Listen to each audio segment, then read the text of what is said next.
Hello everyone, I am Priyanka. Welcome to my YouTube channel. तो आज के इस वीडियो में हम लोग सेवेंथ क्लास हिस्ट्री पढ़ने वाले हैं, जिसमें एक पोर्शन इसका कंप्लीट हो चुका है, सेकेंड चैप्टर का। आज इसको हम लोग कंप्लीट करेंगे। तो इसमें हम लोग को मेन क्या पढ़ना है, तो राजा और उनके राज्य के बारे में, ये नए राजवंशों का उदय किस तरीके से हो रहा था मध्यकाल के अंदर, उसके बारे में हम लोग जानेंगे।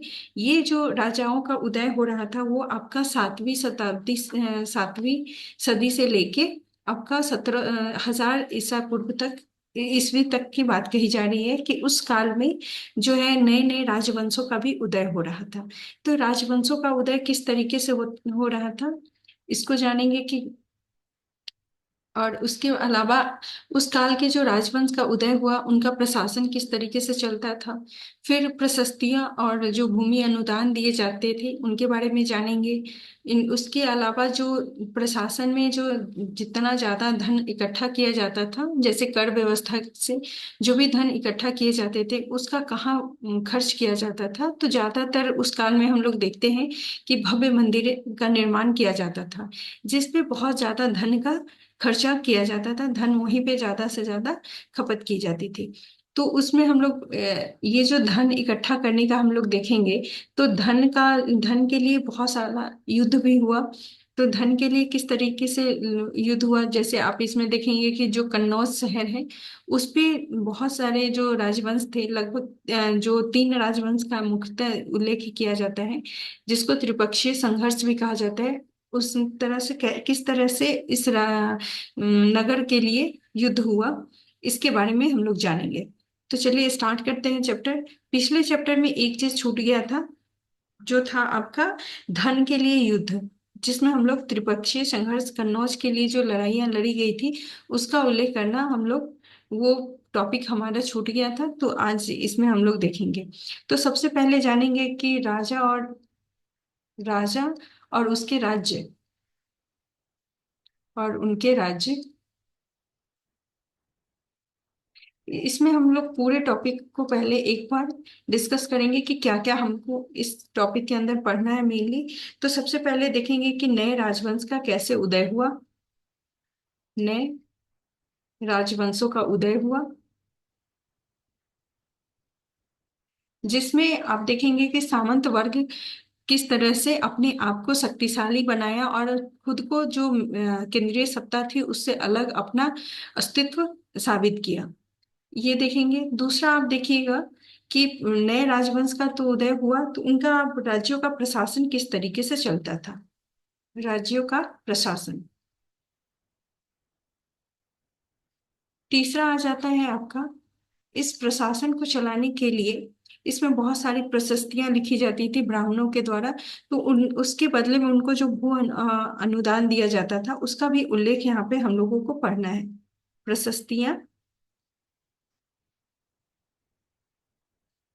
प्रशस्तियां और भूमि अनुदान, और भूमि अनुदान,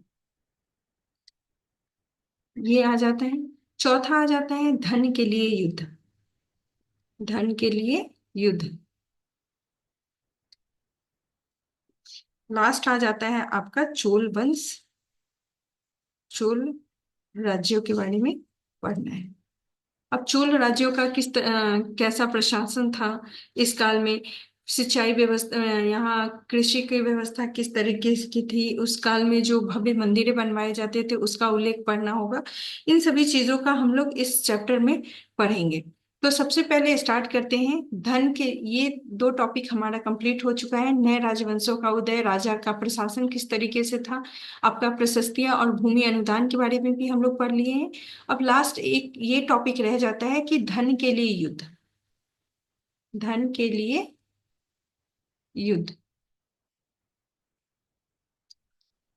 इसमें आप मेनली देखेंगे क्या, धन के लिए युद्ध जो टॉपिक है, तो उस काल में धन के लिए युद्ध क्यों किया जाता था। तो एक शहर है जिसका नाम है कन्नौज। कन्नौज शहर, इस शहर का, ये जो शहर है ये आपका कहाँ पे स्थित है, ये गंगा घाटी में स्थित है। घाटी में स्थित है। गंगा घाटी में स्थित होने के कारण ये जो कन्नौज शहर है वो बहुत ज्यादा संपन्न शहर माना जाता है। और इस शहर पर तीन राजवंशों का अपना हक जताना चाहते थे, इसको विजय बनाना चाहते थे। वो कौन कौन से राजवंश है? तो एक तो आ जाएगा पश्चिम में आपका गुर्जर प्रतिहार।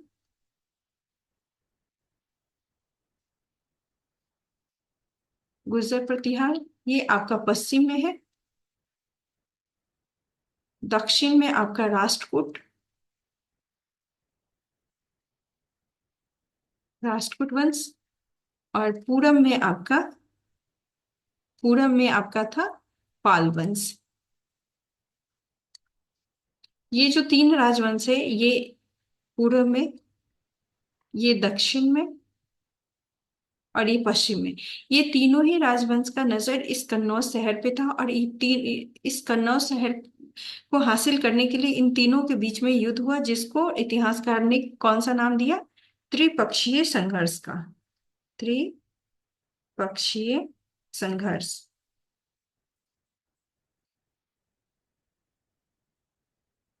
ये हो गया।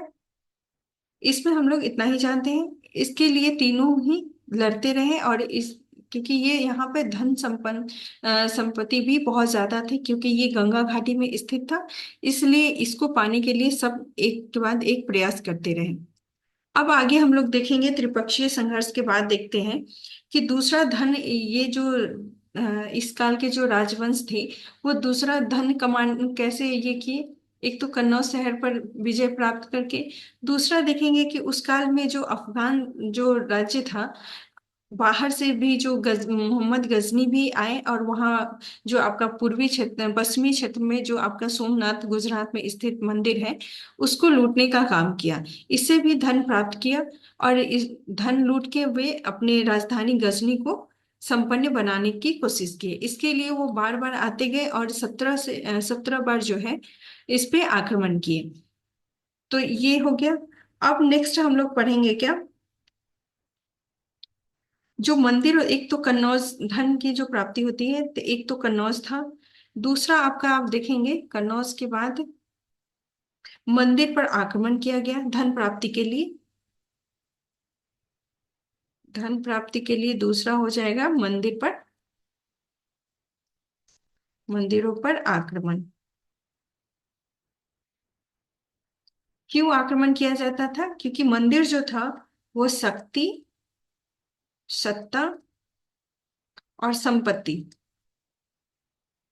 ये तीनों का केंद्र माना जाता था मंदिर पर। इसीलिए बार बार जो भी शासक होते थे वो इस पर आक्रमण करते थे, उसको पाना चाहते थे, क्योंकि जो मंदिर होता था वो किसी भी शासक की शक्ति का केंद्र माना जाता था, उनके सत्ता का केंद्र माना जाता था, और संपत्ति, ये तीनों के लिए ही मंदिर जो होता था वो काफी वैभवपूर्ण स्थान होता था, जिसको सभी जीतना चाहते थे।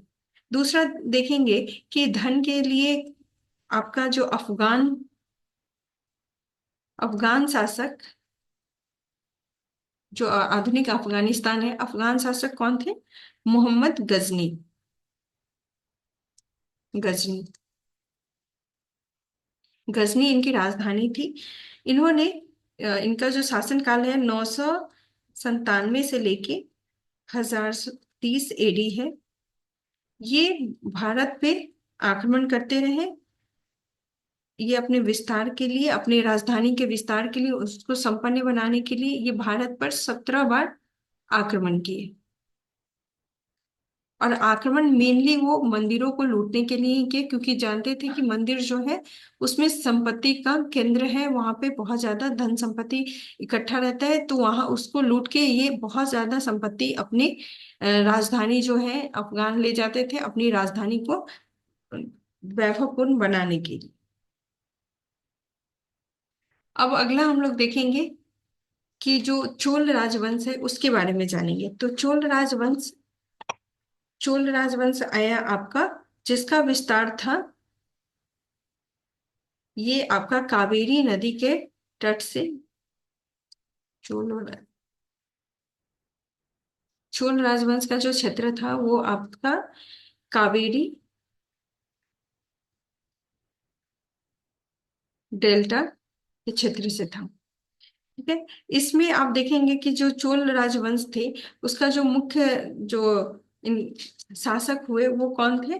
राजराज प्रथम। चोल वंश के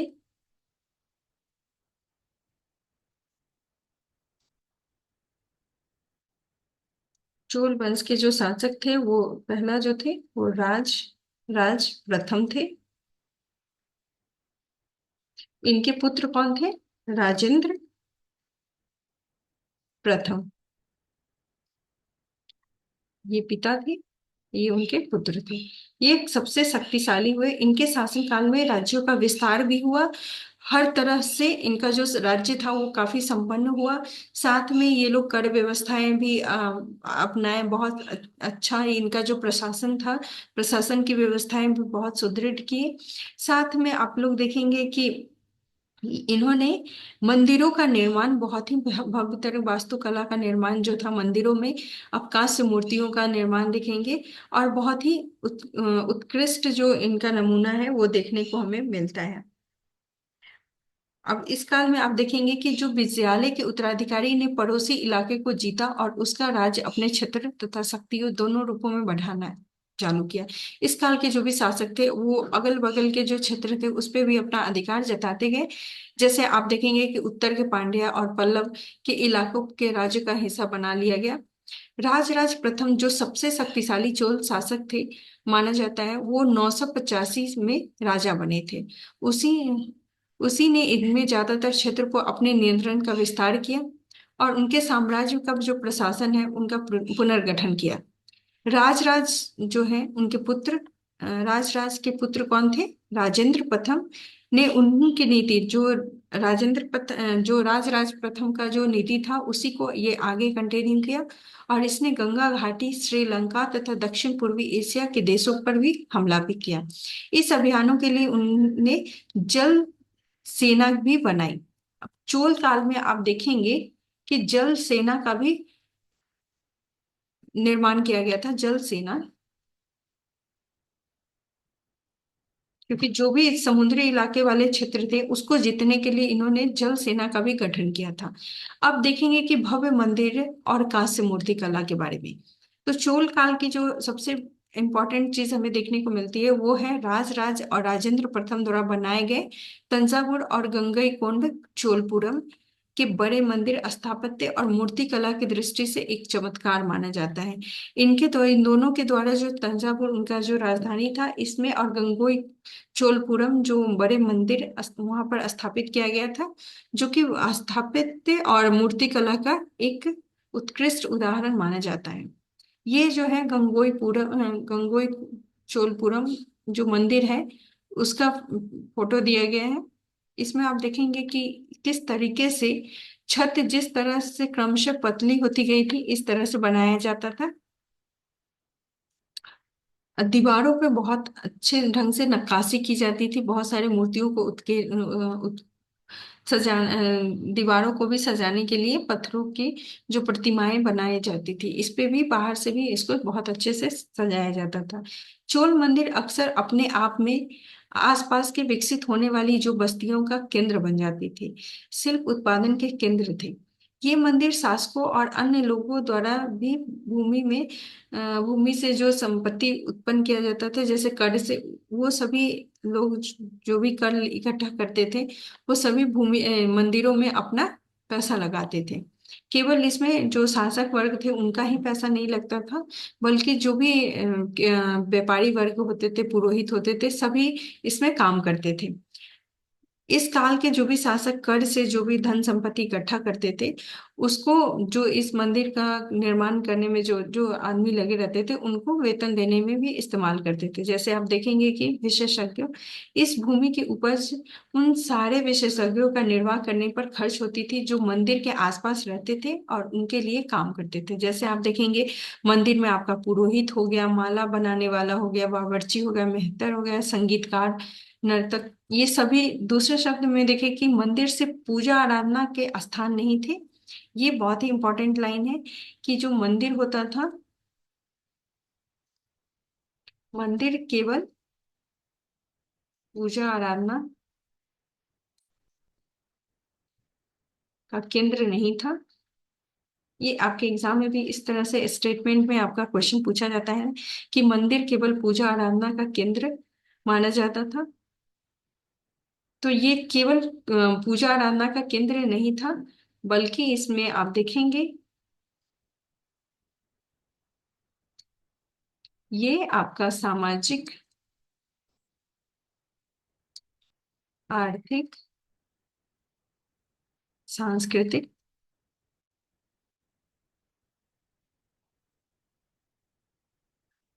सांस्कृतिक जीवन का केंद्र माना जाता था। ठीक है? यहाँ देखिए आर्थिक, सामाजिक और सांस्कृतिक जीवन के केंद्र भी थे। मंदिर के साथ जुड़े हुए शिल्प में सबसे विशिष्ट कौन सा था? तो कांस्य प्रतिमाएं थी। सबसे मंदिर से जुड़ा एक सबसे इम्पोर्टेंट चीज क्या था कि जो प्रतिमाएं बनाई जाती थी वो कांस्य की बनाई जाती थी। कांस्य की प्रतिमाएं, ये आपको चोल काल में ही देखने को मिलता है। चोल काल की जो जितनी भी मूर्तियां थी वो किस धातु की बनी होती थी? कांस्य की बनी होती थी। तो कांस्य प्रतिमाएं बनाने का काम, चोल कांस्य प्रतिमाएं संसार में सबसे उत्कृष्ट कांस्य प्रतिमाओं में से एक मानी जाती है। जैसे यहाँ एक मूर्ति बनाया गया है, ये कांस्य मूर्ति है, एक नर्तकी का है। जैसे देखेंगे कि ज्यादातर प्रतिमाएं जो होती थी, ये भी आपके एग्जाम में पूछा गया था, सीटेट के एग्जाम में, कि ज्यादातर जो चोल काल की जो मूर्तियां होती थी वो केवल देवी देवताओं की बनाई जाती थी। तो ऐसा नहीं था, केवल देवी देवताओं की नहीं, चोल काल की जो मूर्तियां हैं, जो प्रतिमाएं हैं, देवी देवताओं के अलावा आम जो भक्तों की भी मूर्तियां बनाई जाती थी। देवी देवताओं के अलावा जो भक्त थे, भक्तों की भी बनाई जाती थी।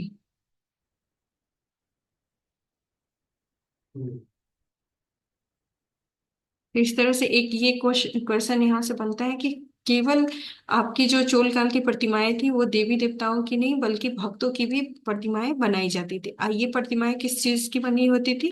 तो ये कांस्य की बनी होती थी।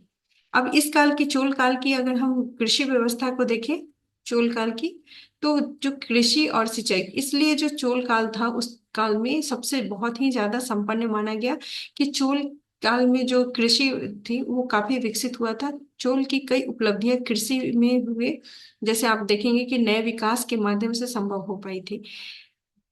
जैसे कावेरी नदी बंगाल की खाड़ी में गिरने से पहले छोटी छोटी शाखाओं में बट जाती थी। इस चोल काल में जो उस तरफ से जो नदियां बहती थी वो कौन सी नदी थी? कावेरी नदी। ये बंगाल की खाड़ी में गिरने से पहले बहुत छोटे छोटे शाखाओं में बढ़ जाती थी और ये शाखाएं बार बार पानी को उलीचित करती थी, जिससे किनारे पर जो मिट्टी होती थी वो काफी उपजाऊ होती थी। इस क्षेत्र का जो मिट्टी है वो काफी उपजाऊ हो गया। और ये पानी कृषि विशेषता चावल की खेती के लिए इस्तेमाल किया जाता था। इससे आप मतलब चावल की खेती में आर्द्रता की आवश्यकता होती है, ये सभी उपलब्ध हो जाते थे। हालांकि तमिलनाडु के दूसरे क्षेत्रों में कृषि पहले से भी विकसित हो चुकी थी, लेकिन 5वीं और 6ठी शताब्दी में आकर इस इलाके में बड़े पैमाने पर खेती शुरू की गई थी। इसके लिए आप देखेंगे कि केवल प्राकृतिक जो जल संसाधन थे उसी का इस्तेमाल नहीं किया जाता था। प्राकृतिक के साथ साथ कुछ जो मानव के निर्मित जो आपका जल का इस्तेमाल किया जाता था। जैसे आप देखेंगे कृत्रिम जल का भी इस्तेमाल किया जाता था कि कई जगहों पर फसलों को उगाने के लिए आप यहाँ पर कौन कौन सी पद्धति अपनाई जाती थी?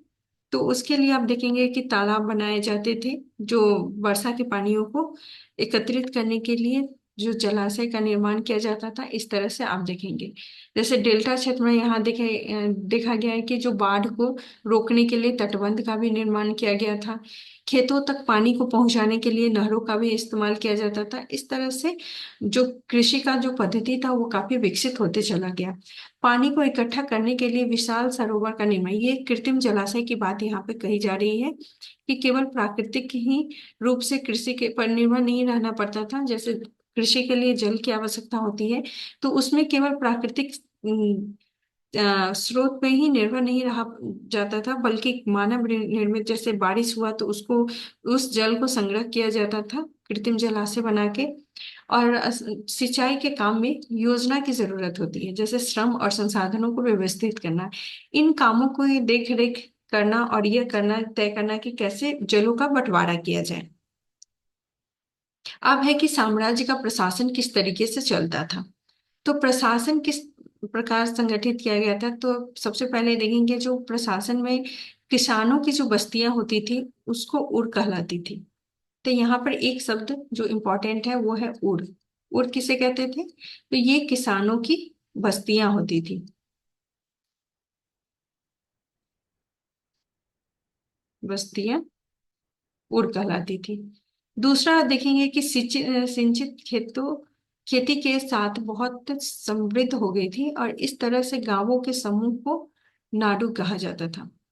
जो किसान लोग होते थे वो सिंचाई मिलने के कारण उनका जो कृषि है वो काफी विकसित हो गया था, और इस तरह से एक गांव जो था वो काफी संपन्न गांव बन गया। और देखिए यहाँ दिया गया है, और गांवों के समूह जो होता था, इस तरह के गांवों के समूह को क्या कहा जाता था, नाडु। तो दूसरा शब्द आता है नाडु, किसे कहते थे, तो गांवों के समूह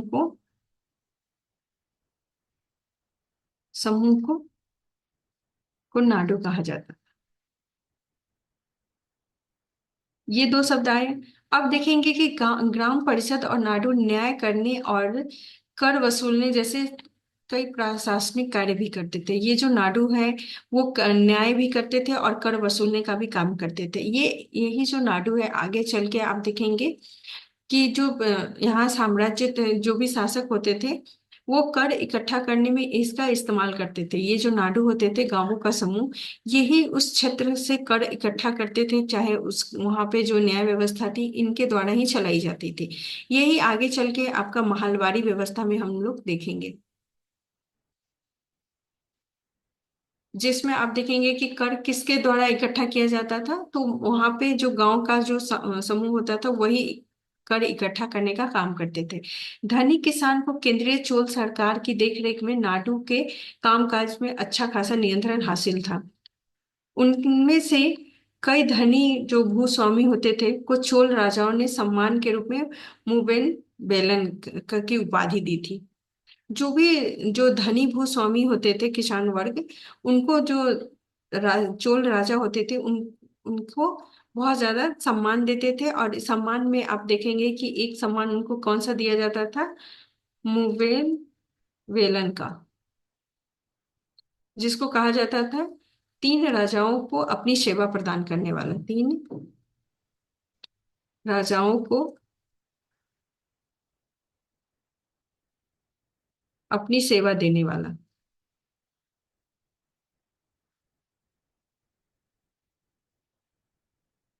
प्रदान करने वाला, उसको मुवेन वेलन कहा जाता था। ये राजा द्वारा दिया जाता था, किसको, जो बड़े भूस्वामी होते थे उनको दिया जाता था। इसके अलावा देखेंगे अरैयार, एक और उपाधि दी जाती थी जिसका नाम है अरैयार, जिसका अर्थ होता है प्रधान। इस तरह की उपाधि चोल राजा द्वारा इनको दी जाती थी। उन्हें केंद्र में महत्वपूर्ण राजकीय पद भी दिया जाता था। प्रशासन के जो केंद्र में उनको राजकीय पद भी दिया जाता था। आप देखेंगे कि भूमि के प्रकार कितने हैं। ये एग्जाम में, बहुत सारे एग्जाम में आपको देखने को मिल सकता है कि एग्जाम आपके सीटेट के भी एग्जाम में आपको बार बार ये क्वेश्चन तो जरूर से पूछा ही जाता है, तो इसलिए ये काफी इंपॉर्टेंट है। ये पांच प्रकार जो है, ये पांच प्रकार है, प्रकार की भूमि का उल्लेख यहाँ पर किया गया है। चोल काल में अभिलेखों में भूमि के विभिन्न कोटियों का उल्लेख किया गया है। सबसे पहला जो आ जाता है उसका नाम है आपका बेलन बगाई। ये है, ये भूमि किसको दिया जाता था, गैर ब्राह्मण किसान स्वामी की भूमि होती थी। गैर ब्राह्मण किसान को, जो ब्राह्मण नहीं होते थे उनको ये भूमि अनुदान में दी जाती थी। दूसरा आ जाता है ब्रह्म देव।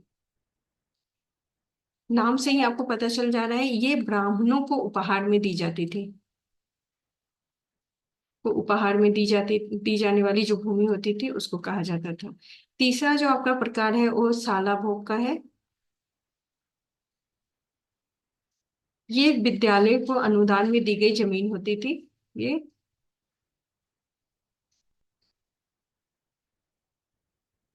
विद्यालय के को जो उपहार में दिया जाता था भूमि, उसके लिए है। चौथा आपका आ जाता है देवदान।